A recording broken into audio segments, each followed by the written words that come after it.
नमस्कार दोस्तों, स्वागत है आप सभी का टीएलटी टूर गाइड में। दोस्तों आज की इस वीडियो में हम बात करने वाले भारत के उत्तर प्रदेश राज्य में स्थित मिर्जापुर के बारे में कि आप यहाँ पे कब जाएं, कैसे जाएं, यहाँ रुकने और खाने पीने की क्या क्या सुविधा है, मिर्जापुर सिटी में आप कहाँ कहाँ घूम सकते हैं। तो ये पूरी A to Z complete information आज मैं आप सभी को इस वीडियो में दूंगी और वीडियो के अंत में ये भी बताऊंगी कि आपका मिर्जापुर सिटी को घूमने में कुल कितना खर्चा लग सकता है। तो इसलिए इस वीडियो को बिना स्किप किए पूरा अंत तक जरूर देखिएगा ताकि आपको मिर्जापुर यात्रा से रिलेटेड पूरी कंप्लीट इन्फॉर्मेशन मिल सके। तो चलते वीडियो को स्टार्ट करते हैं और बात करते हैं कि मिर्जापुर घूमने आप कब जाए। वैसे तो मिर्जापुर एक ऐसी सिटी है जहाँ पर आप घूमने के लिए कभी भी किसी भी समय जा सकते हैं, लेकिन यहाँ पर जाने का सबसे सही समय अक्टूबर से लेकर के मार्च अप्रैल तक के महीनों का माना जाता है, क्योंकि इन महीनों के दौरान यहाँ पर काफी सारे त्योहार होते हैं और मौसम भी काफी सुहावना होता है, जिससे कि मिर्जापुर के टूरिस्ट प्लेसेस को घूमने में आपको कोई भी परेशानी नहीं होती। वहीं अगर आप यहाँ इन महीनों को छोड़ करके यानी कि मई जून जुलाई में जाते हैं तो यहाँ पर काफी गर्मी पड़ती है, जिससे कि टूरिस्ट प्लेसेस को घूमने में काफी परेशानी हो सकती है। मगर ये आपके ऊपर डिपेंड करता है कि आप मिर्जापुर सिटी को किस सीजन में घूमना पसंद करते हैं। दोस्तों अब बात करें कि आप मिर्जापुर कैसे पहुंचे। वैसे तो मिर्जापुर एक ऐसी सिटी है जहां पर आप बाय ट्रेन, बाय प्लेन और बाय बस और अपने निजी वाहन द्वारा बहुत ही आसानी से पहुंच सकते हैं। दोस्तों यदि आप मिर्जापुर बाय ट्रेन जा रहे हैं तो यहाँ का निकटतम रेलवे स्टेशन खुद मिर्जापुर रेलवे स्टेशन है, जो कि देश के विभिन्न शहरों के रेलवे स्टेशनों से रेलमार्ग द्वारा काफी अच्छी तरीके से जुड़ा हुआ है, जिससे कि आप दिल्ली, मुंबई, चंडीगढ़, कोलकाता, लखनऊ, गोरखपुर और हरिद्वार आदि जैसे शहरों के रेलवे स्टेशनों से आप ट्रेन पकड़ करके डायरेक्ट मिर्जापुर रेलवे स्टेशन तक पहुंच सकते हैं। और हाँ, यदि आपको मिर्जापुर रेलवे स्टेशन के ट्रेन ना मिले तो आप प्रयागराज जंक्शन या फिर वाराणसी जंक्शन के लिए भी ट्रेन की सुविधा ले सकते हैं, क्योंकि ये दोनों रेलवे स्टेशन देश के विभिन्न शहरों के रेलवे स्टेशनों से रेलमार्ग द्वारा काफी अच्छी तरीके से वेल कनेक्टेड है, जिससे कि आप देश के किसी भी शहरों के रेलवे स्टेशनों से ट्रेन पकड़ करके आप इन दोनों रेलवे स्टेशन तक पहुंच सकते। और प्रयागराज से मिर्जापुर की दूरी लगभग 97 किलोमीटर है और वाराणसी जंक्शन से लगभग 72 किलोमीटर है, जिससे आप बस या शेयरिंग टैक्सी के थ्रू पूरा कर सकते हैं। दोस्तों यदि आप इन रेलवे स्टेशनों के बाहर से मिर्जापुर के लिए बस लेते तो उसका चार्ज लगभग 300 रुपए पर पर्सन होता है और शेयरिंग टैक्सी का चार्ज लगभग 1400 रुपए पर पर्सन होता है।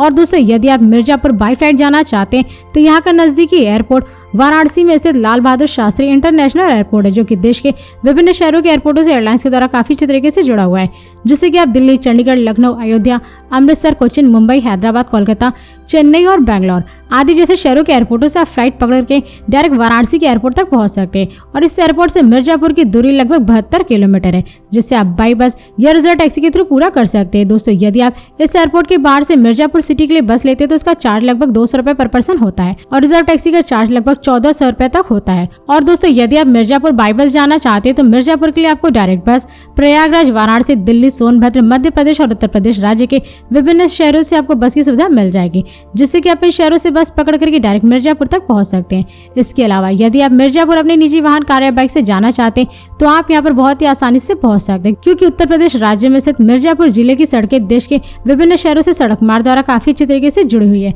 और साथ ही यहाँ की सड़कों पर आपको जगह जगह पर कई सारे पेट्रोल पंप, रेस्टोरेंट और प्राइवेट होटल देखने को मिल जाएंगे, जिससे कि आप अपने निजी वाहनों द्वारा रास्ते में जगह जगह पर खाते पीते, मौज मस्ती करते हुए, हसीन वादियों को देखते हुए बहुत ही आसानी से मिर्जापुर पहुंच सकते हैं। दोस्तों अब बात करें कि आप मिर्जापुर पहुंचने के बाद अपना स्टे कहाँ बनाएं।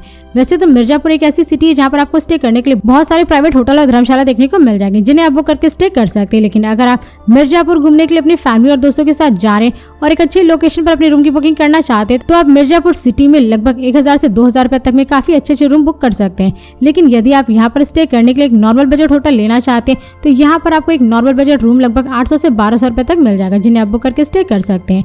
दोस्तों अब बात करें कि यहाँ पर खाने पीने की क्या क्या सुविधा है। वैसे तो आप यहाँ पे जहाँ भी स्टे किए वहीं पर आपको खाने पीने के लिए हर एक प्रकार का भोजन मिल जाएगा, लेकिन यदि आप वहाँ पर खाना नहीं चाहते तो आपको मिर्जापुर सिटी में खाने पीने के लिए बहुत सारे प्राइवेट होटल, रेस्टोरेंट और स्ट्रीट फूड वाले देखने को मिल जाएंगे, जहाँ पर आप जा करके लगभग 80 से 150 रुपए पर प्लेट भोजन कर सकते हैं। दोस्तों यदि आप ट्रैवल करने के साथ साथ ट्रेडिंग से पैसे कमाना चाहते हैं तो आप सभी फॉरेक्स ट्रेडिंग कर सकते हैं और फॉरेक्स ट्रेडिंग पूरे वर्ल्ड में चलता है, तो आप कहीं से भी बैठे बैठे फॉरेक्स ट्रेडिंग कर सकते हैं।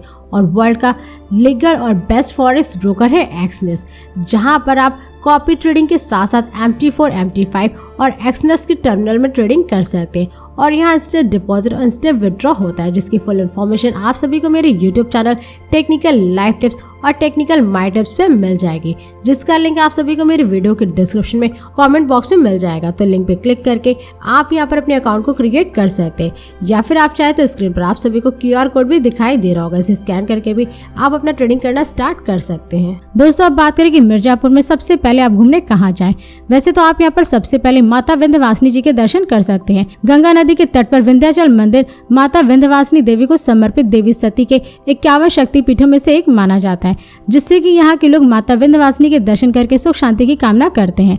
और पुराणों के अनुसार भगवान श्री राम अपने वनवास के दौरान इस स्थान पर आए थे और उन्होंने राम गया घाट पर देवी का आशीर्वाद लेने के लिए एक यज्ञ भी किया था। और इस मंदिर के बारे में ऐसी मान्यता है कि देवी ने महिषासुर राक्षस का वध करने के बाद विंध्याचल को रहने के लिए चुना था, जिससे कि यहाँ पर दर्शन करने के लिए हजारों की संख्या में श्रद्धालु आते हैं। लेकिन ये संख्या नवरात्रि के दिनों में और भी अधिक बढ़ जाती है। इसके साथ ही साथ आप यहाँ अष्टभुजा देवी के भी दर्शन कर सकते हैं। विंध्य पर्वत पर स्थित माता अष्टभुजा देवी जी का मंदिर एक प्रसिद्ध और ऐतिहासिक मंदिर है, जहाँ पर माता अष्टभुजा की मूर्ति एक लंबी गहरी सुरंग में स्थित है, जो कि इसे और भी अधिक पवित्र और सुखद बनाता है। और साथ ही यह मंदिर अपने शांत वातावरण के कारण आगंतुकों और विश्ववासियों को समान रूप से आकर्षित करता है। और इस मंदिर के गर्भगृह तक जाने के लिए आपको लगभग 160 पत्थर की सीढ़ियां चढ़नी होती हैं। इसके साथ ही साथ आप यहाँ काली खोह मंदिर के भी दर्शन कर सकते हैं। पवित्र गंगा नदी के तट पर स्थित यह मंदिर एक प्रसिद्ध हिंदू मंदिर है, जो कि माता काली जी को समर्पित है। और इस मंदिर के गुफा का प्रवेश द्वार विभिन्न देवी देवताओं की मूर्तियों से सुसज्जित है।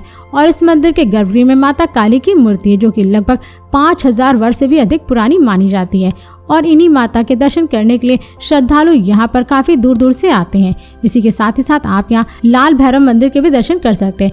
मिर्जापुर के कंटित रोड पर स्थित लाल भैरव मंदिर एक खास मंदिर है, जहाँ पर लोग माता विंध्यवासिनी जी के दर्शन करने के बाद आते हैं। और इस मंदिर के बारे में ऐसा कहा जाता है कि माता विंध्यवासिनी जी के दर्शन करने के बाद लाल भैरव के दर्शन जरूर करना चाहिए, तभी आपकी ये यात्रा पूरी मानी जाती है। इसके साथ ही साथ आप यहाँ चुनार फोर्ट भी देख सकते हैं। मिर्जापुर के फेमस टूरिस्ट प्लेसेस में शामिल चुनार का किला मिर्जापुर के ही नहीं बल्कि हमारे देश के सबसे बड़े और प्रमुख टूरिस्ट प्लेसेस में आता है, जिससे कि आप इस जगह पर आकर के इस किले के इतिहास को जान सकते हैं और इसके आसपास का खूबसूरत दृश्य देख सकते हैं, क्योंकि इस किले से लगकर ही गंगा नदी बहती है, जिसकी वजह से आसपास का वातावरण बेहद ही सुंदर दिखाई देता है। इसी के साथ ही साथ आप यहाँ स्वामी अड़गड़ानंद आश्रम भी घूम सकते हैं।